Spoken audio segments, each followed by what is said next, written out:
길 원합니다. 그 몇 년 전 신문 기사에 이러한 내용을 본 적이 있습니다.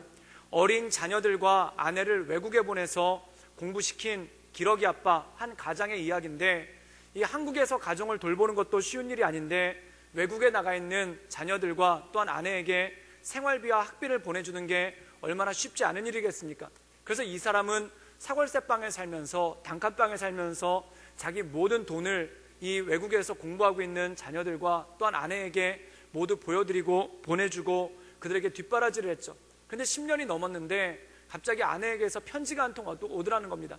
그래서 그 편지를 열어봤더니 편지 내용이 뭐냐면, 결론부터 얘기하면은 이혼을 해달라는 이혼 통보서가 왔는데, 그 이유가 뭐냐면 현지에서 시민권을 따려면은 현지 시민권자와 결혼하는 게 가장 빠르고 확실한 방법인데, 아이들이 이제 학교를 졸업하는데 시민권을 따지 못하면은 거기 체류할 수가 없다. 그러니 본인이 시민권자와 결혼해서 아이들이 시민권을 따서 그 외국에 거주할 수 있도록 이혼을 해달라라는 그러한 통보를 받았다는 겁니다. 그리고 그 밑에 추신에 뭐라고 있냐면, 아이들의 앞길을 막지 않으려면 아이들이 시민권을 딸 수 있도록 반드시 이혼해달라라는 그러한 추신이 붙었다고 합니다.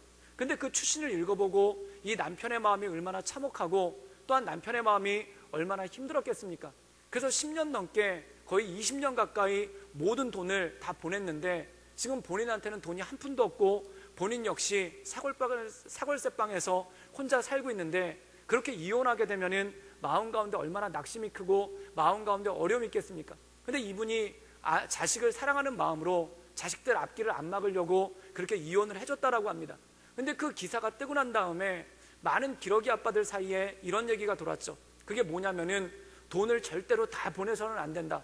돈을 남겨놓고 또한 자신을 위해서 저축을 해놓고 있어야지, 그 돈을 다 보내면은 나중에 그런 일을 당했을 때 정말 아무것도 남지 않게 된다라는 그러한 이야기들이 돌았다고 합니다. 그리고 반대로 기러기 엄마들에 대한 이야기가 한 번 있었는데, 그건 뭐냐면 어떤 엄마가 자녀들을 데리고 외국에서 공부를 했다는 겁니다. 근데 남편이 돈을 보내지 않아서 연락을 해봤더니 요즘에 사업이 너무 어려워서 돈을 보낼 수가 없으니 잠깐만 기다리라는 겁니다. 그래서 이 아내가 외국에서 생활비를 벌기 위해 일을 하고 열심히 일해서 생활비와 학비를 대면서 근근히 버티고 있는데, 그런데 한국에 있는 지인으로부터 연락이 왔다는 거예요. 그게 뭐냐면 남편이 한국에 혼자 살면서 총각 행세를 하고 다녀가지고 어떤 여자를 만나가지고 같이 살고 있는 것 같다, 이런 연락을 받은 겁니다. 그래서 그렇기 때문에 돈을 보내지를 않는다는 겁니다. 그래서 이 기러기 엄마 사이들 가운데 어떤 얘기가 있냐면, 남편한테 돈을 받을 수 있을 만큼 충분히 받아서 저축을 해놔야지, 그렇지 않고 생활비만 근근히 받아서 쓰다가 나중에 이상한 일을 당할 수도 있다라는 그러한 이야기가 돌았다고 합니다.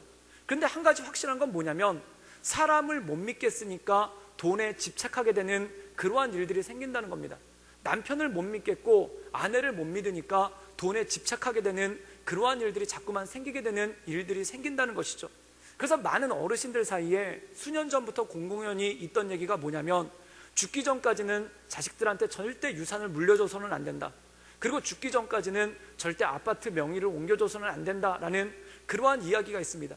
그게 뭐냐면, 명의를 옮겨주면 재산을 다 물려주고 나면은 그때부터 자식들이 명절에도 안 찾아오는 그런 자식들이 있더라는 겁니다. 그래서 끝까지 효도 비슷한 거라도 받으려면은 물질을 꼭 쥐고 있으면서 자식들한테 넘겨주지 말아야 된다라는 그러한 씁쓸한 얘기가 있었죠. 근데 사랑하는 여러분, 이것이 무엇입니까? 서로 못 믿을수록, 서로 신뢰하지 못할수록 사람들 마음 가운데 어떤 생각이 나오냐면, 돈이라도 쥐고 있어야 되겠다, 그리고 돈이라도 붙잡고 있어야 되겠다라는 그러한 생각이 들기 시작하더라는 것입니다. 또한 특별히 사회가 불안해지고 또한 불신하는 풍조가 강해질수록 사람들 마음 가운데 집착하는 것이 있는데, 그게 뭐냐면 물질에 대한 집착이 갈수록 강해진다는 것입니다. 그 이유는 뭐냐면, 사람에 대해서 더 이상 믿지 못하겠다는 불안감이 이 물질에 대한 집착으로 이어지게 되는 것을 볼 수가 있다는 것이죠. 그런데 사랑하는 여러분, 이 물질의 집착의 이면에 가만히 보면은 물질 자체를 좋아서 붙잡는 게 아니라 사람을 믿지 못하는 불안감이 그 안에 있고, 또한 그 안에 어떤 불안감이 있으면 혹시 나에게 물질이 없으면 사람들이 나를 떠나지 않을까, 또한 나에게 물질이 없으면 사람들이 나를 인정하지 않지 않을까라는 불안감이 그 마음 가운데 반영이 된다는 것입니다. 이 감리교의 창시자인 요한 웨슬레는 이런 말을 한 적이 있습니다. 성도들이여, 할 수만 있다면 많은 물질을 모으십시오. 그리고 할 수만 있다면 많은 명예를 가지십시오. 그리고 할 수만 있다면 강력한 권력을 가지십시오. 그리고 그것을 위해서 하나님의 영광을 위해서 쓰고 또한 이웃을 사랑하는 데 쓰십시오 라는 그러한 말을 했습니다. 사랑하는 여러분, 하나님의 영광을 목적으로 해서 우리에게 있는 물질과 명예와 권력이 굉장히 귀하게 쓰임받을 수 있고 좋은 수단으로 쓰임받을 수가 있다는 것이죠. 바로 우리 마음 가운데 하나님을 향한 비전이 확실하다면, 그리고 하나님께 영광 올려드리면서 살고자 하는 마음이 확실하다면 그 물질과 권력과 명예는 굉장히 선한 것에 쓰여질 것이고 그것을 통해 하나님께 영광을 올려드릴 수 있을 것입니다. 그런데 마음 가운데 불안함이 있으면 그 불안함이 물질에 집착하는 대로 반영될 때가 있다는 겁니다. 또한 마음 가운데 불안감이 있으면 명예와 권력에 집착하는 그러한 마음이 있다는 거죠. 그 이유가 뭐냐면, 내가 혹시 물질이 없으면 사람들이 나를 무시하지 않을까, 또한 나에게 명예와 권력이 없으면 사람들이 나를 떠나지 않을까라는 그런 불안감이 그 마음 가운데 있다는 것입니다. 그래서 사람을 가만히 보면은 그 사람이 물질을 좋아하고 물질에 집착하는 것 같지만 사실은 그 이면에 보면은 사람에 대한 불안감이 있고 또한 사람들이 나를 떠나지 않을까라는 그 두려움이 그 마음 가운데 도사리고 있을 때가 있다는 것이죠. 우리가 성경에 보면은 수가성 여인이라는 여인이 나옵니다. 요한복음 4장에 나오는데 이 여인은 성경에 어떻게 기록되고 있냐면 목마른 여인으로 기록되고 있습니다. 근데 예수님께서 그 여자에게 가서 이렇게 말씀하시죠. 여기서 나오는 우물을 마시는 자는 다 목마르겠지만 내가 주는 물을 마시는 자는 영원히 목마르지 않겠다라는 것입니다. 그때 이 여자가 주님, 그 물을 나에게도 주십시오 라고 얘기합니다. 그런데 그때 예수님께서 난데없이 물 얘기를 하다가 갑자기 남편 얘기를 하죠. 그러면서 이 여인에게 뭐라고 말씀하시냐면 가서 네 남편을 데려와라 라고 얘기합니다. 그때 이 여자가 뭐라고 얘기하냐면 주님, 저에게는 남편이 없습니다 라고 얘기하니까 예수님께서 네 말이 옳도다. 네가 전에 남편이 5이 있었는데 그들도 너의 남편이 아니고 지금 너와 살고 있는 사람도 네 남편이 아니다 라는 말씀을 하십니다. 이 말은 무엇입니까? 이 여자의 진짜 목마름은 물질에 대한 목마름이 아니라 사람에 대한 목마름이라는 것입니다. 그 사람에 대한 목마름이 무엇일까요? 누가 과연 나를 진정으로 사랑해주는 사람인가? 누가 진정으로 나를 사랑하는 내 평생의 배우자인가? 누가 나를 진정으로 사랑하는 내 동역자인가? 누가 나를 진정으로 사랑하는 내 친구인가? 라는 그 목마름이 있다는 거죠. 그래서 그 목마름 때문에 이 사람 저 사람 찾아다녀 봤지만 만족을 얻을 수 없고 지금 살고 있는 남자도 진짜 나를 사랑하는 남편이 아니다라는 마음 가운데 실망감과 절망감이 그 안에 있다는 것입니다. 사랑하는 여러분, 사람이 세상을 살아가면서 가장 어려운 문제는 뭐냐면 바로 외로움에 관한 문제입니다. 많은 사람들이 이 외로움으로부터 자유할 수 있는 사람은 단 한 명도 없습니다.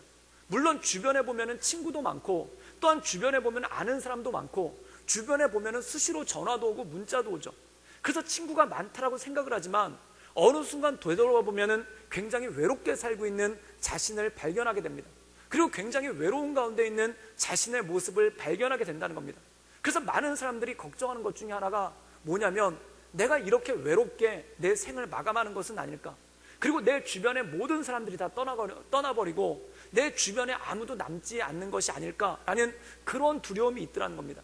그래서 이 외로움이 강해지면 강해질수록 사람이 집착하는 것이 많아지고 또한 사람이 뭔가를 붙잡으면 놓지 않으려는 그러한 모습이 그 안에 있을 때가 참 많다라는 것이죠.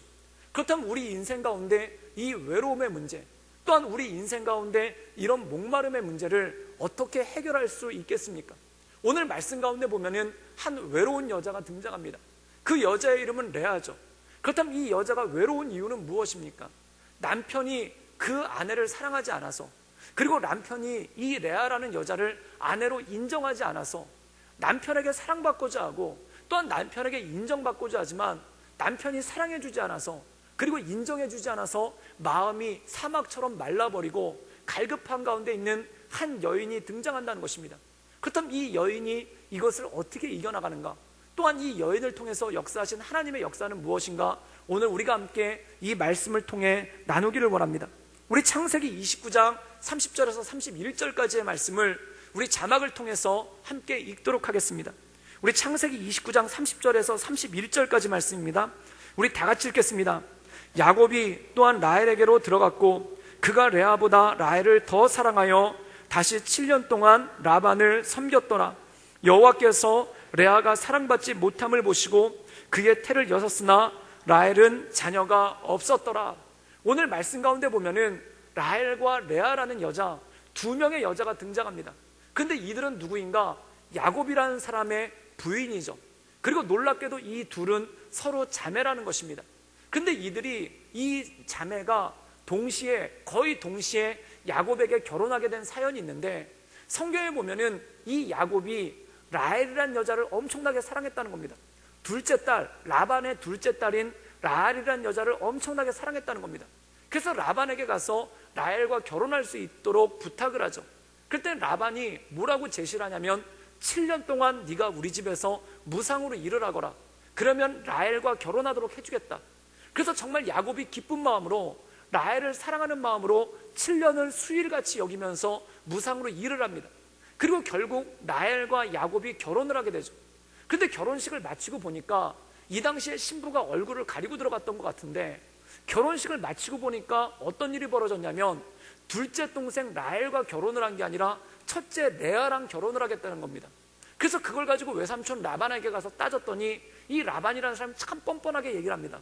뭐라고 얘기하냐면은 우리 마을에서는 둘째가 첫째보다 먼저 결혼하는 법이 없더라는 겁니다. 그래서 첫째를 불가피하게 너에게 시집을 보냈다는 겁니다. 그 첫째가 바로 레아인 거예요. 그런데 야곱이 여기서 만족하지를 못하고 여기서 더 집착을 보입니다. 그래서 내가 라헬과 결혼하려면 어떻게 해야 되겠습니까? 그랬더니 이 라반이라는 사람이 네가 또 7년 동안 무상으로 나에게 결혼해 일해준다면 라헬을 주겠다는 겁니다. 그런데 이 야곱이 한 번 속지 두 번 속겠습니까? 그래서 먼저 라헬과 결혼을 하고 그 다음에 7년 동안 무상으로 일을 하는 그러한 것들을 선택하게 된다는 겁니다. 근데 문제는 뭐냐면 이 야곱의 마음 가운데 레아는 아내가 아닌 거예요. 그리고 야곱의 마음 가운데 결혼은 했지만 레아는 자기 아내가 아닌 겁니다. 그래서 레아를 사랑하지를 않는 거예요. 그럼 누구를 사랑했는가? 라헬을 사랑했다는 겁니다. 사랑하는 여러분, 이 레아라는 여자가 뜻하지도 않게 이렇게 결혼을 하고 남편의 사랑도 받지 못하고 또한 사람들에게 무시받으면서 사는 그것이 얼마나 고통스럽고 힘들었겠습니까? 근데 중요한 건 뭐냐면 하나님께서 그것을 들으셨다는 거죠. 그래서 31절에 이렇게 나옵니다. 여호와께서 레아가 사랑받지 못함을 보시고 그의 태를 여셨으나 라헬은 자녀가 없었더라. 사랑하는 여러분, 레아는 남편의 사랑을 받지 못했지만 이 자녀가 있었습니다. 자식이 있었습니다. 그런데 라헬은 남편의 사랑은 받았지만 자식이 없는 거예요. 근데 문제는 뭐냐면 이 둘 다 어떻게 보면은 이렇게 만족할 수 있는 거 아니겠습니까? 내가 비록 남편의 사랑은 없지만 자식이 있으니까 나는 만족한다.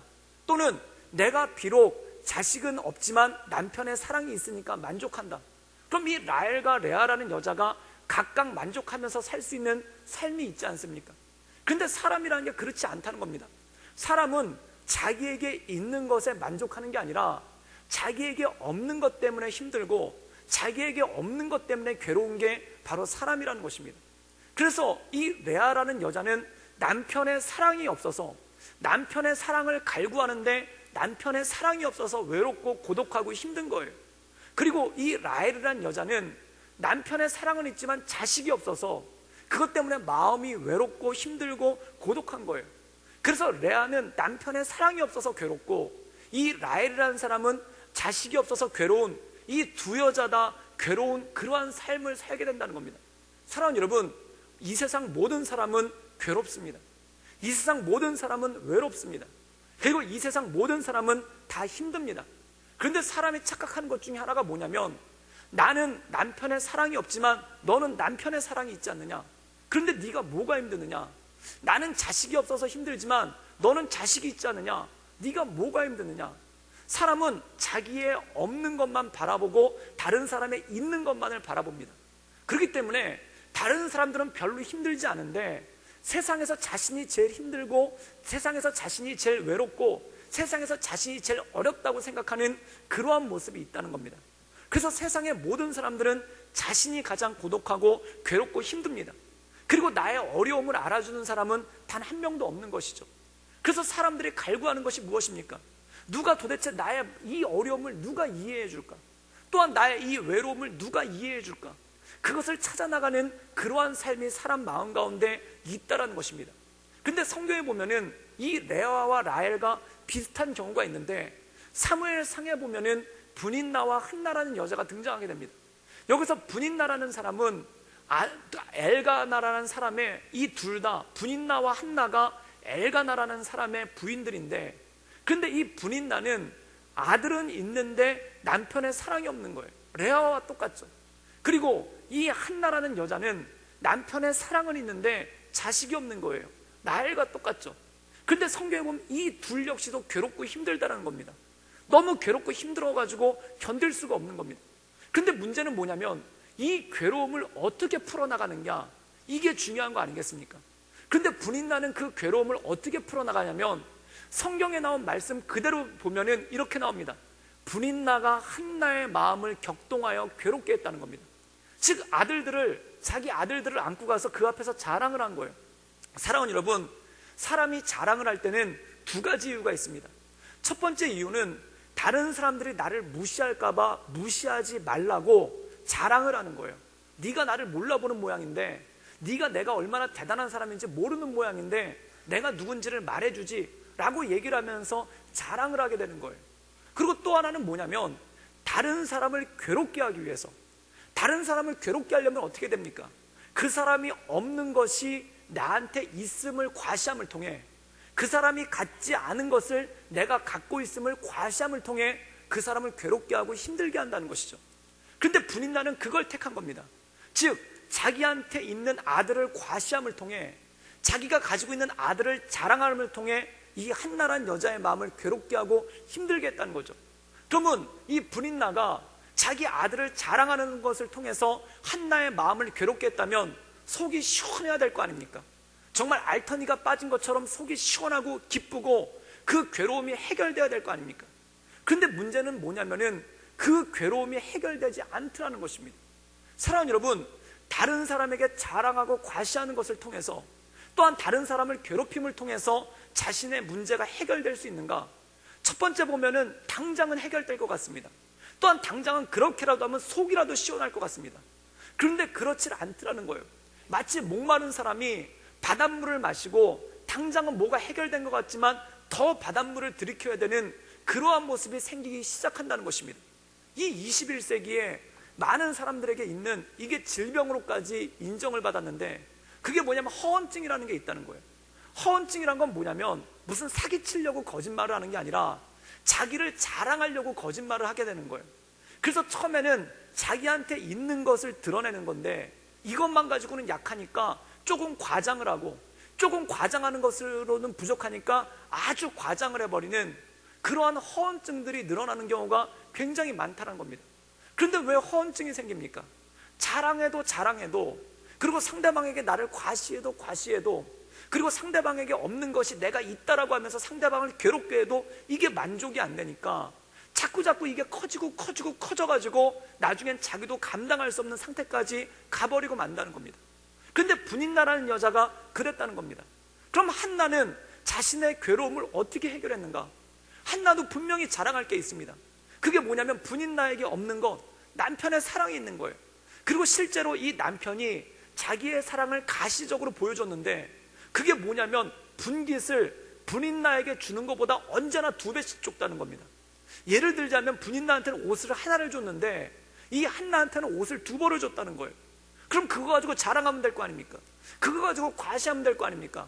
너는 남편의 사랑이 없지, 나는 남편의 사랑이 있다라고 과시하면서 분인나의 마음을 격동시키면 될 거 아닙니까? 그런데 한나는 그렇게 하지 않았다는 겁니다. 어떻게 했냐면 하나님께 나아가서 기도했다는 것이죠. 그리고 하나님께 나아가서 눈물로 기도할 때 하나님께서 사무엘이라는 아들을 주심을 통해 이 한나의 모든 것들을 풀어주시는 역사가 있었다는 것입니다. 사랑하는 여러분, 여러분들 마음이 힘들고 괴로울 때 다른 사람 찾아가지 말고, 또한 다른 사람 괴롭게 하지 말고, 또한 다른 사람 찾으려고 하지 말고 하나님 앞에 온전함으로 눈물로 엎드릴 수 있기를 주님의 이름으로 축원합니다. 무거운 짐진 자들아, 무거운 짐진 자들아 다 내게로 오라. 내가 너희를 쉬게 하리라 말씀하지 않았습니까?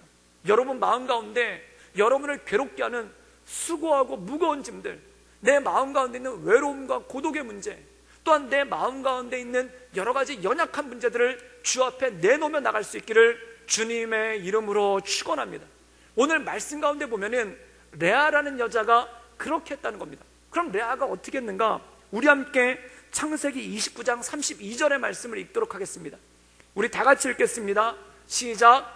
레아가 임신하여 아들을 낳고 그 이름을 르우벤이라 하여 이르되 여호와께서 나의 괴로움을 돌보셨으니 이제는 내 남편이 나를 사랑하리로다 하였더라. 오늘 말씀 가운데 보면은 아들을 낳습니다. 하나님께서 은혜를 주셔서 아들을 낳죠. 근데 이 아들을 낳고 이름을 뭐라고 졌냐면 르우벤이라고 지은 거예요. 르우벤이란 이름의 뜻은 뭐냐면 보라, 아들이라 이 뜻입니다. 그리고 그 뒤에 뭐가 붙냐면 이제는 남편이 나를 사랑했구나. 내가 남편을 위해서 아들을 낳았으니까 이제 남편이 나를 인정해 주겠구나.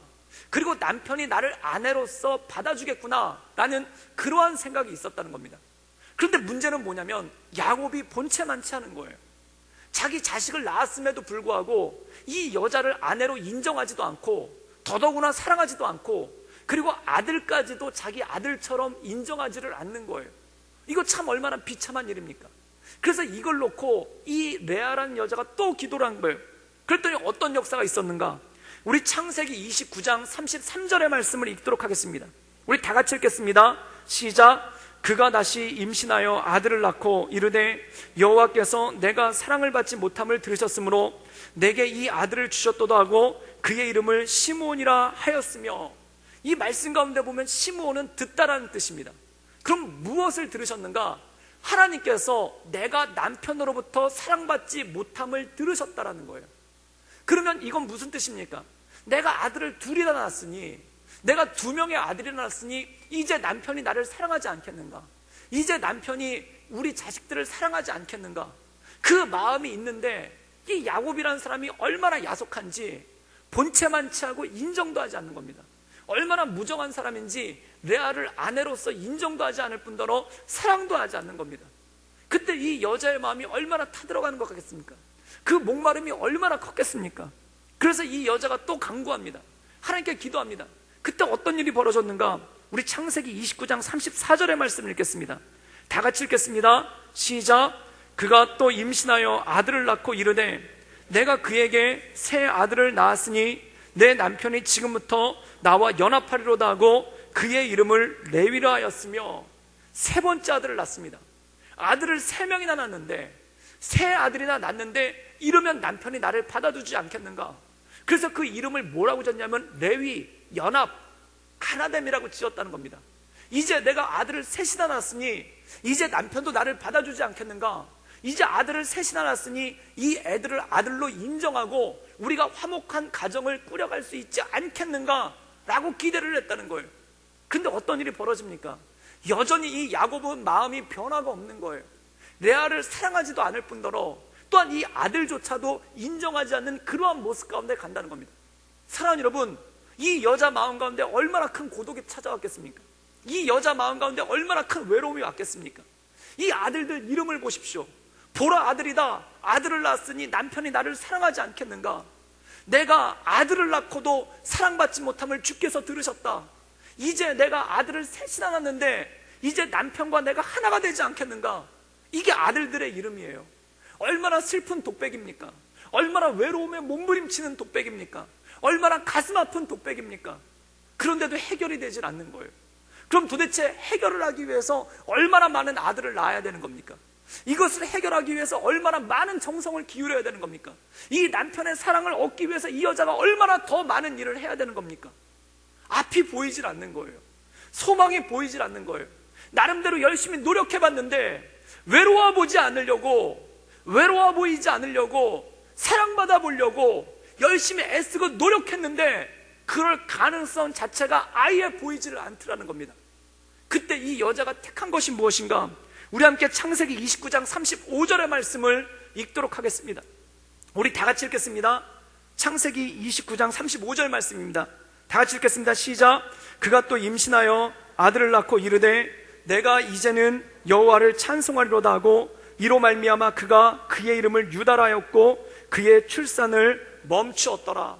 오늘 말씀 가운데 보면 넷째를 낳습니다. 그런데 넷째는 이름을 뭐라고 짓냐면 이제는 내가 여호와를 찬송하리로다. 그래서 그 이름을 뭐라고 졌냐면 찬송이라고 지었다는 겁니다. 사랑하는 여러분, 이것은 무슨 뜻입니까? 이제 내가 더 이상은 남편의 사랑 때문에 가슴 아프지 않겠다는 거예요. 내가 더 이상은 남편의 사랑 때문에 갈구하지 않겠다는 거예요. 내가 더 이상은 남편의 사랑 때문에 목마르지 않겠다는 거예요.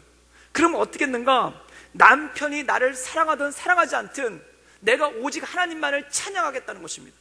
옛날에 이 여인의 기도는 이거였어요. 만약 하나님께서 나에게 남편의 사랑을 얻게 해주신다면 내가 하나님을 찬양하겠습니다. 만약 하나님께서 나로 하여금 남편의 인정을 받게 해주신다면 내가 하나님을 찬양하겠습니다. 그럼 이 여자의 우선순위는 무엇입니까? 남편의 사랑이 목적인 거예요. 내 목적을 이룰 수만 있게 해주신다면, 내 목적을 성취만 시켜주신다면 내가 하나님을 예배하겠습니다. 그런데 넷째 아들 이 유다를 낳고는 어떻게 됐는가? 내 목적을 이루어주시면, 내가 원하는 것을 이루어주시면 내가 하나님을 찬양하는 게 아니라 그것과 상관없이 무조건 내가 하나님을 찬양하고 하나님만 바라보고 하나님만 경배하겠다는 것입니다. 세상의 것들을 찾지 않고 남편의 사랑을 찾지 않고 내가 오직 하나님만을 경배하며 하나님만을 찬양하며 나가겠다는 것입니다. 사랑하는 여러분, 데살로니가 전서 5장 18절에 보면 이런 말씀이 나옵니다. 범사에 감사하라. 이것이 그리스도 예수 안에서 너희를 향하신 하나님의 뜻이라는 것입니다. 범사가 무엇입니까? 모든 일에 어떤 상황에서든지 어떤 조건에서든지 무조건 하나님께 감사하며 나간다는 것입니다. 그렇다면 여러분, 어떤 상황에서든지 무조건 하나님을 감사할 수 있는 능력이 어디서 오겠습니까? 바로 하나님이 어떤 분이심을 알 때, 우리가 하나님을 알면 요한일서 4장 10절에 이렇게 말씀하고 있습니다. 사랑은 여기 있으니 우리가 하나님을 사랑한 것이 아니요 오직 하나님이 우리를 사랑하사 우리 죄를 위하여 그 아들을 화목제로 보내셨다는 거예요. 사랑하는 여러분, 하나님이 우리에 대한 사랑이 무조건 아닙니까? 예수님께서 십자가를 지실 때 우리가 주님을 사랑하기 때문에 주님께서 십자가를 진 게 아니라, 우리가 주님께 간구했기 때문에 주님께서 십자가를 지신 게 아니라, 이 말씀에 보면은 우리가 하나님을 사랑한 것이 아니요 하나님이 우리를 먼저 사랑하사, 즉 무조건 조건 없이 사랑하사 먼저 십자가에서 그 아들을 화목제로 보냈다는 거예요. 즉 하나님께서 우리에게 무조건적인 사랑을 드러내셨다는 겁니다. 그럼 우리가 그 사랑을 알 때 우리의 감사가 어떤 조건이 있어서 감사하는 게 아니라 무조건, 정말 말 그대로 다니엘서에 나온 것처럼 그리 아니하실지라도 나는 오직 하나님만을 경배하겠습니다. 그리 아니하실지라도 나는 오직 하나님께만 감사하겠습니다 라는 그 감사의 기도가 바로 범사의 모든 일에 어떤 조건에서도 무조건 감사하며 나가는 그 믿음의 신앙이 아니겠습니까? 사랑하는 여러분, 우리 삶 가운데 하나님께 감사하며 나가는 감사의 예배가 회복될 수 있기를 주님의 이름으로 축원합니다. 제가 4살 때, 4살이면 무슨 기억이 있겠습니까? 근데 하도 큰일이라서 파편처럼 기억이 있는데 저희 어머니가 저를 붙잡고 그런 얘기를 하신 적이 있어요. 그게 뭐냐면 제가 4살 때 어머니랑 같이 대중 목욕탕에 갔다가 거기서 엄청나게 까불었나 봐요. 그래가지고 거기서 막 뛰어다니다가 비누를 밟아가지고 거기서 그냥 꽈당 넘어진 겁니다. 근데 이 뒤통수가 그 땅에 부딪혀서 그 타일 바닥에 부딪혀가지고 뒤통수가 깨진 거예요. 그래서 피범벅이 돼서 저희 어머니가 저를 안고 병원으로 뛰어가셨죠. 그래서 병원에 뛰어갔는데 4살짜리 애가 얼마나 울고불고 몸부림을 쳤겠습니까? 그래서 의사 선생님이 그걸 꿰매야 되는데 꿰매지를 못하니까 저희 어머니가 저를 끌어안고 같이 수술대에 누우신 거예요. 같이 수술대에 누워가지고 저를 붙잡고 있고 저를 갖다 꿰매는데 이게 뭐 쉬웠겠습니까? 그러니까 피는 자꾸 나오고 피범벅이 돼가지고 애는 몸부림을 치는데 의사 선생님이 이걸 꿰매지를 못하니까 그때 저희 어머니의 연세가, 그때 저희 어머니의 나이가 20대 후반인데 그 20대 후반에 아무것도 모르는 젊은 엄마가, 20대 후반에 아무것도 모르는 그 어린 엄마가 그 피 흘리는 4살짜리 아들을 붙잡고 얼마나 마음이 고통스럽고 얼마나 마음이 힘들었겠습니까? 그래서 그 수술대에 같이 누워가지고 저를 붙잡고 있다가 기도를 하셨다는 거예요. 그래가지고 그때 교회도 안 다니실 때인데 그때 예수님도 안 믿으실 때인데 그때 기도를 하셨다는 거예요. 그게 뭐냐면은 얘가 잘 나을 수만 있다면, 지금 머리를 이렇게 세게 부딪혔는데 이 아이가 아무 후유증 없이 아무 문제 없이 잘 클 수만 있다면 내가 언제나 주님께 감사하는 삶을 살겠습니다. 내가 언제나 감사하는 삶을 살겠습니다. 그렇게 기도를 했다는 거예요. 근데 그 기도가 응답이 돼가지고 제가 이렇게 잘 크지 않았습니까? 근데 몸만 잘 컸으면 괜찮은데 그 공부도 잘했으면 얼마나 좋았겠습니까? 그 몸도 건강하고 공부도 잘했으면 얼마나 좋겠습니까? 근데 고등학교 2학년 2학기 때 성적표를 받아가지고 왔는데 꼴찌에서 두 번째를 해가지고 온 거예요. 반에 55명이 있었는데 54등을 해가지고 온 거예요. 사랑하는 여러분, 아마 자녀 키워보신 분들은 알 겁니다. 고등학교 2학년 아들이 공부 못했을 때 그 절망감, 그게 얼마나 크겠습니까? 정말 하늘을 우러러 한탄해도 주님 어쩌시려고 이러십니까? 라는 말이 나와도 부족함이 없는 그러한 모습 아닙니까? 근데 제가 또 자존감은 강했는지 그걸 또 뻔뻔하게 이렇게 어머니한테 보여드렸어요. 그때 어머니가 그걸 보시면서 기가 막히고 정말 말 그대로 한숨만 나오죠.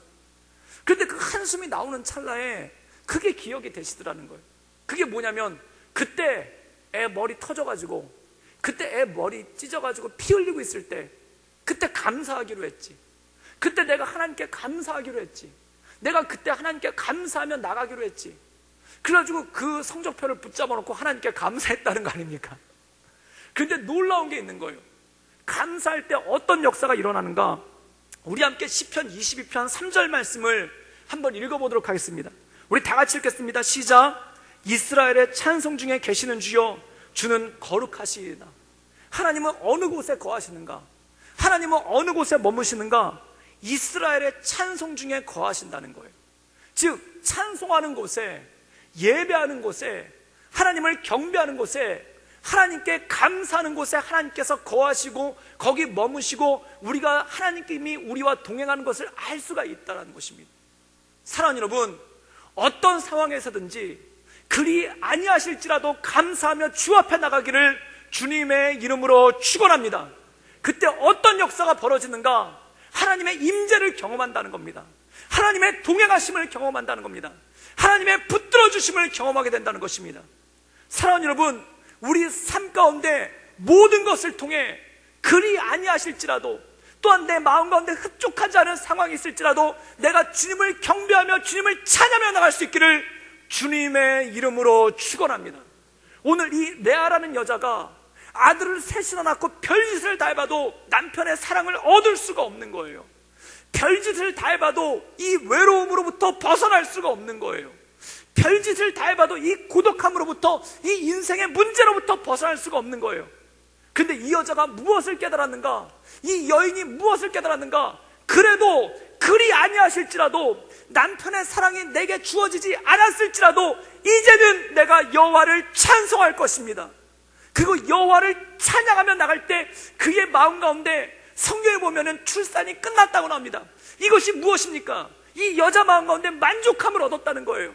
하나님께서 주시는 그 만족함, 하나님께서 주시는 은혜, 하나님께서 동행하시는 것, 이스라엘의 하나님께서 찬송 중에 거하시는 그 영적인 경험을 하고 나간 것 아니겠습니까? 사랑하는 여러분, 우리의 목마른 인생 가운데, 우리의 고독한 인생 가운데, 우리의 외로운 인생 가운데 주님을 찬양하며 경배하며 나가는 우리 구독교회 모든 성도님들 되시기를 주님의 이름으로 축원합니다. 요한복음 4장에 이 목마른 여자, 진정한 사랑 때문에, 사람 때문에 목마른 여자에게 주님께서 무엇라고 말씀하시는가? 하나님은 영이시니 예배하는 자가 영과 진리로, 예배한 자가 신령과 진정으로, 예배한 자가 온 마음과 온 정성을 다해 예배할지어다 라고 말씀하신 거예요. 그때 이 여자가 사람들에게 뛰어나가서 뭐라고 얘기했냐면, 내가 메시아를 만났다, 내가 그리스도를 만났다, 내가 하나님의 아들을 만났다라고 선포하며 나가지 않습니까? 이것이 무엇입니까? 바로 이스라엘의 찬송 중에 거하시는 주님, 우리가 예배할 때 그 가운데 함께 하시는 주님, 우리가 예배할 때 우리가 동행하는 것을 만날 수 있는 그 하나님을 바라보며 나가는 것입니다.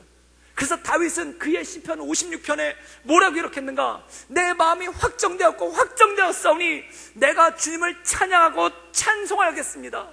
사랑하는 여러분, 이 찬양의 고백이, 이 찬양의 결단이, 이 예배의 결단이 여러분 삶 가운데 있기를 주님의 이름으로 축원합니다. 그리 아니하실지라도 감사하며 범사에 감사하며 주님을 예배하며 나갈 때 나와 동행하시는 주님, 나를 붙잡아 주시는 주님, 나를 인도하시는 주님을 경험할 수 있는 놀라운 능력이 우리 삶 가운데 이루어질 줄 믿습니다. 사랑하는 여러분, 유다라는 이름의 뜻은 무엇입니까? 찬양이라는 뜻입니다. 찬송이라는 뜻입니다. 감사라는 뜻입니다. 예배라는 뜻입니다. 그런데 놀라운 게 있는 거예요. 이 이스라엘의 12지파는 모두 사라졌습니다. 그리고 베냐민 지파는 유다 지파의 흡수가 되어버렸습니다. 그래서 이 이스라엘 12지파 중에 딱 하나 남은 지파가 뭐냐면 바로 유다 지파인 거예요. 그래서 요즘에 유대인이라고 불리는 이 유태인의 기원이 바로 유다 지파, 이 유다라는 이름, 찬송이라는 이름, 경배라는 이름, 예배라는 이름에서 온 게 아닙니까? 그리고 더 놀라운 건 뭐냐면 이 유다의 지파, 찬양, 예배, 경배를 통해 예수 그리스도께서 그 족보를 통해 이 땅에 그리스도로 오게 되신 거예요. 이것이 무엇입니까? 찬양 중에 거하시는 주님, 찬양 가운데 역사하신 주님, 우리가 주님을 찬양하며 나갈 때 주님께서 우리와 동행함을 경험하며 나갈 수 있는 영적인 능력이 그 안에 있다라는 것이죠. 그럼 사랑하는 여러분, 저는 우리 모든 성도님들이 우리가 찬양할 때 그리 아니하실지라도 감사하며 나갈 때 우리와 동행하며 우리의 손을 붙잡아 주시며 우리를 인도하시는 그 하나님을 바라보며 날마다 승리하며 나갈 수 있기를 주님의 이름으로 축원합니다. 함께 기도하시겠습니다. 늘 언제나 살아서 역사하신 주님, 우리가 주님을 바라봅니다. 우리가 주님을 경배합니다. 우리가 주님만을 찬양합니다. 그리 아니하실지라도 레아가 남편의 사랑이 오지 않았지만 그리 아니하실지라도 주님을 예배하며 경배하며 나갔을 때 세임 주시는 그 하나님을 바라보며 하나님의 은혜 가운데 온전함으로 나갈 수 있도록 주님 이끌어 주시옵소서. 주님께 모든 걸 부탁드리오며 살아서 역사하시는 주 예수 그리스도의 이름으로 감사하며 기도드리옵나이다. 아멘. 할렐루야. 우리 옆에